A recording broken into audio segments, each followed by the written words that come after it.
जय हिंद दोस्तों आज हम बात करने वाले हैं एक टॉपिक जिसका नाम है बैटल ऑफ प्लासी, प्लासी के युद्ध की, जो कि मॉडर्न हिस्ट्री का एक पार्ट है। और जो भी इम्पोर्टेंट एग्ज़ाम्स हैं आपके यूपीएससी, यूपीपीसीएस या फिर कोई भी स्टेट पीसीएस हो, आरओ, एआरओ हो, एसएससी हो, बैंक हो, हर एक एग्ज़ाम में ये इम्पोर्टेंट टॉपिक है और किसी भी तरह से ये पूछा जा सकता है। तो इसमें हम क्या डिस्कस करेंगे, पहले जो इम्पोर्टेंट वन लाइनर क्वेश्चंस हैं इसमें से जो आने वाले हैं इम्पोर्टेंट है, पीवाईक्यूज़ में जो आए हुए हैं उनको हम डिस्कस करेंगे।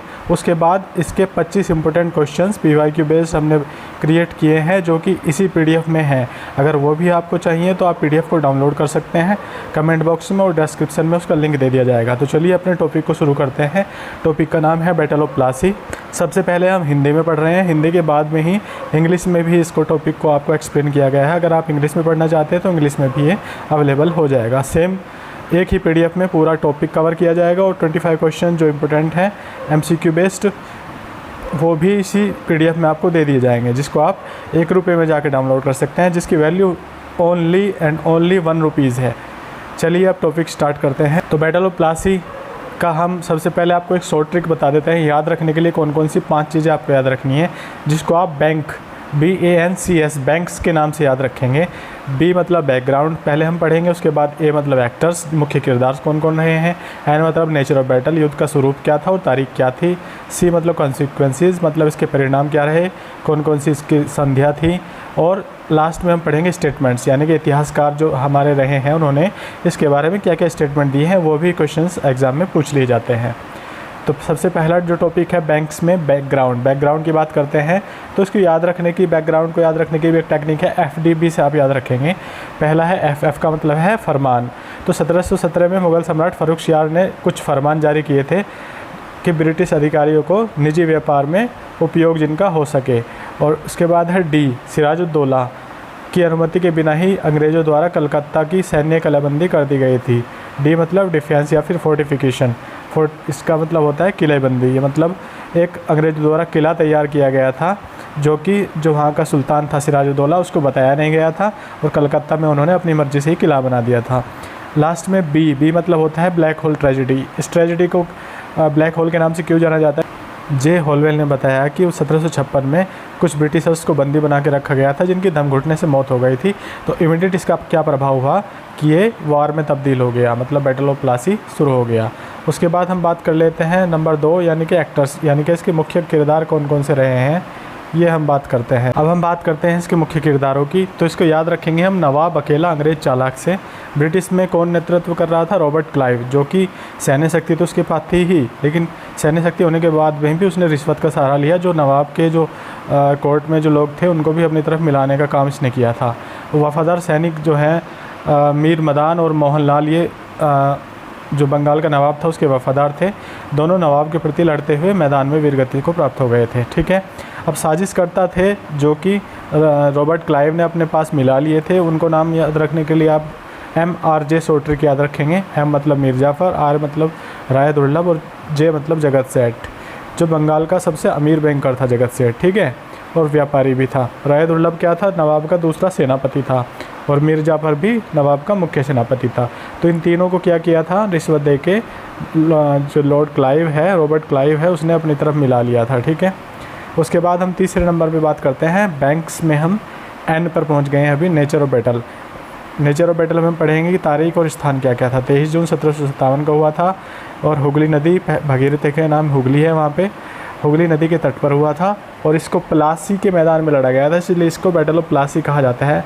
प्लासी होता है जो पलास के फूल होते हैं, उनसे जो मैदान में इस तरह के फूल थे, इसलिए इसको प्लासी का मैदान कहा गया और इस बैटल को बैटल ऑफ प्लासी या फिर प्लासी का युद्ध कहा गया था। ठीक है, अब हम पढ़ते हैं कि यह कोई वास्तविक सैन्य संघर्ष नहीं था, मतलब प्री प्लान्ड था ये, क्योंकि इसमें 50,000 नवाब के सैनिक थे और 3000 ओनली सैनिक थे रॉबर्ट क्लाइव के। तो आप सोचिए कितना संख्या में डिफरेंस है, फिर भी जो है रॉबर्ट क्लाइव इसमें विजय हो गया था। तो मतलब पहले से ही कुछ ऐसा प्लान किया गया था कि इस युद्ध में जो उनके सैनिक थे वो खड़े खड़े देखते रहे, वो लड़ने के लिए आगे ही नहीं आए। रिश्वत दे के जैसे कुछ भी रॉबर्ट क्लाइव ने किया था, ये सब कुछ प्री प्लान था, कहने का मतलब ये है। ठीक है, नंबर 4 पर हम आ जाते हैं कॉन्सिक्वेंसेस, इसके क्या परिणाम हुए, इसको याद रखेंगे हम TPK से। पहला जो है उसका है टी से मतलब ट्रीटी, मतलब युद्ध से पहले 1757 में अलीनगर की संधि हुई थी। युद्ध के बाद क्या हुआ, सिराजुद्दौला की हत्या कर दी गई और मीर जाफ़र जो कि अभी गद्दार आपने पढ़ा है पहले, ठीक है, 3 गद्दारों में से एक गद्दार था जो कि उसका जो पुत्र मीरन के आदेश पर मोहम्मद अली बेग द्वारा कर दी गई थी। मीर जाफ़र का जो बेटा था मीरन, उसने आदेश दिया और किसने हत्या की सिराजुद्दौला की, मोहम्मद अली बेग ने की थी, ठीक है। मीर जाफ़र को फिर क्या किया, नया नवाब बना दिया गया। भाई इतना बड़ा धोखा दिया है उसने नवाब को, तो उसको यही लालच देकर उसको वहाँ का नवाब बना दिया गया। लेकिन कैसा नवाब बना वो, कठपुतली, मतलब अपने आप से कुछ निर्णय नहीं ले सकता था, वो सब कुछ अंग्रेज़ों के ही इंस्ट्रक्शन पर काम करता था।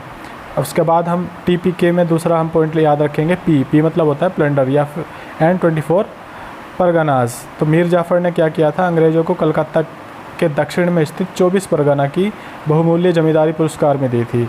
यहीं से क्या हुआ, 1757 से 1760 के बीच प्लासी की लूट की शुरुआत हुई, ठीक है। इतनी भूमि उन्होंने क्या किया, उसको गिफ्ट कर दी, तो वहीं से लूट शुरू हो गई।